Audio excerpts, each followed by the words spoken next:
हम टोपी शुक्ला पाठ पढ़ने जा रहे हैं। टोपी शुक्ला के लेखक हैं राही मासूम रज़ा। आपने उर्दू साहित्य में पीएचडी की और उसके बाद ये अलीगढ़ से मुंबई आ गए। आपका जन्म 1 सितंबर 1927 में उत्तर प्रदेश के गाजीपुर गांगोली में हुआ। आपने उर्दू साहित्य में पीएचडी की। उसके बाद आप मुंबई आ गए, जहां पर आपने सैकड़ों फिल्मों की पटकथा, गीत, संवाद लिखे। प्रसिद्ध धारावाहिक महाभारत के संवाद भी आपने ही लिखे हैं, जिससे आपको बहुत ख्याति प्राप्त हुई। प्रस्तुत लेखन में आपने आम हिंदुस्तानी की पीड़ा, दुख दर्द, संघर्ष की अभिव्यक्ति की है। यहाँ पे आपने बताया है कि अपनेपन की खोज में बच्चा और कैसे अपनापन ढूंढता रहता है। बचपन प्रेम के रिश्ते के अलावा किसी को महत्व नहीं देता, उसे किसी भी स्वार्थ से कोई भी दिलचस्पी नहीं रहती। वो बिल्कुल निश्चल रहता है, निस्वार्थ के जीवन जीता है। यहाँ में मैंने कुछ पॉइंट लिखे हैं जिनके द्वारा हम इसको पढ़ेंगे। इरफान टोपी शुक्ला की कहानी का महत्वपूर्ण हिस्सा क्यों था? अब आप कहेंगे आज हम टोपी शुक्ला पढ़ रहे हैं, तो ये इरफान कहाँ से आया?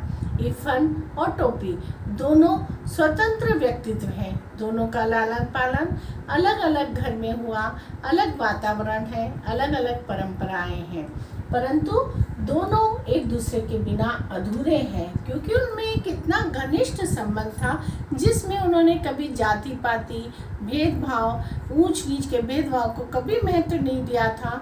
और हम यदि टोपी शुक्ला को पढ़ते हैं तो वह जगह जगह हमें इरफान नज़र आएगा। तो यहाँ पे लेखक इरफान के बारे में उतना अवश्य बताएंगे कि ताकि हमें टोपी शुक्ला को पढ़ते समय किसी प्रकार की दिक्कत ना हो। फिर नेक्स्ट उन्होंने बताया इरफान की दादी कौन है।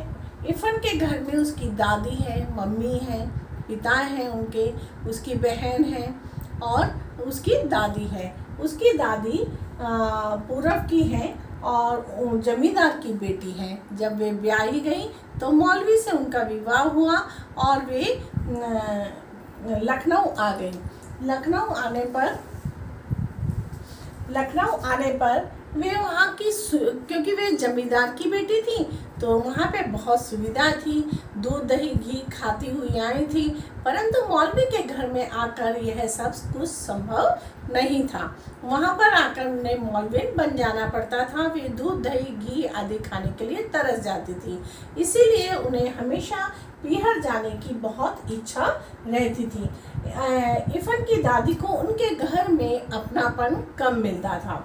इरफान की दादी अपने बेटे की शादी में नाच गाना क्यों नहीं कर पाई? यहाँ पे आगे ये बताते हैं लेखक कि जब इरफान का जन्म हुआ तो वह इरफान की दादी अपने बेटे मतलब इरफान के पिता की जब शादी हुई तो वे नाच गाना नहीं कर पाई, क्योंकि इस्लामिक धर्म के अनुसार उनके नाचने गाने की प्रतिबंध होता है। तब इरफान के दादाजी तो मौलवी थे, तो उनके रहते हुए उस घर में नाच गाना नहीं हो सकता था।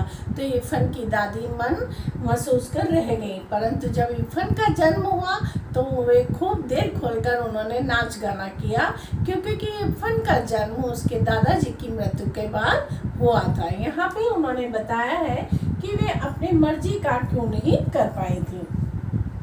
फिर आगे लेखक ने एक और बात बताई है कि जब एक बार टोपी शुक्ला अपने घर में अम्मी शब्द का प्रयोग करता है तो घर वालों पे क्या प्रतिक्रिया होती है। तो टोपी के घर वाले सभी 21वीं सदी में प्रवेश कर चुके थे। टेबल खाने पर खाना होता था, टेबल बेंच पर बैठकर वो खाना खाते थे।